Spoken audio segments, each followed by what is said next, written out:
our parents don't want us to run the same lessons they run, right? I mean, I said to my daughter, don't do this, don't do this, don't do this, and she went right out and did that, right?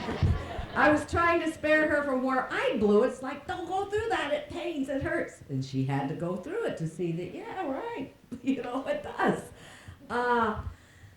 Whenever anyone wants you to be something for them or to live up to their expectations, you could stand on your head, honey, spit wooden nickels, be brilliant, be talented. They're never going to say you're okay because it's them. It's so important to understand we are only mirrors for everyone out there to see themselves in. Has nothing to do with us. So if I'm trying to change the way you want me to change and the way Barbara wants me to change and the way Jackie wants me to change, boy, I am going to be hopping around so much I'm not going to know who the heck I am. So when you stop and you go in here and say, hey, this is who I am. If you can love me, that's great.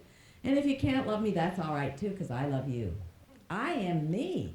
If people like me and want to hang out with me, that's wonderful. We'll all go play. If you don't want to, that's great too, because it isn't going to hurt me. I spent all my life knocking myself out to be the son my father never had. He never forgave me. The doctor even told him I was a boy when I was born. Wonderful. They just wanted to make sure they screwed it in there so that I got the extra hit on it. And my guidance said, why don't you stop trying to get his approval? I mean, I was tops in sports. I was as good as any son he could have ever had. I had awards coming out the yin-yang. I was a straight A student. Never did he say, hey, kid, you did a good job. It was always, you blew it. You blew it here, you blew it there. It was not me.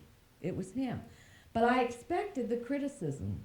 So when my guidance said, why don't you just love yourself and dare to be you and don't care whether your dad loves you or not? I thought, that's awful simple. So I stopped and I looked at me, and I'd been working on myself for about 3 years meditating. I said, I really do like myself. I don't care whether he likes me. And that's when 2 weeks later, my sister called up and said, you're his favorite daughter. I thought, oh God, I was better off before, And I was lucky because I was able to resolve it before he died, But what I did is I stopped trying to be anything. And I guess once I worked it through with my dad and my mother-in-law and people like that, I just really started being me. If you like to hang out with me, that's neat. If you don't, that's okay. God will lead someone else into you, and he'll lead somebody else into me. And you don't worry about it. You don't care. If I failed them, then that was their expectation of me. It had nothing to do with me.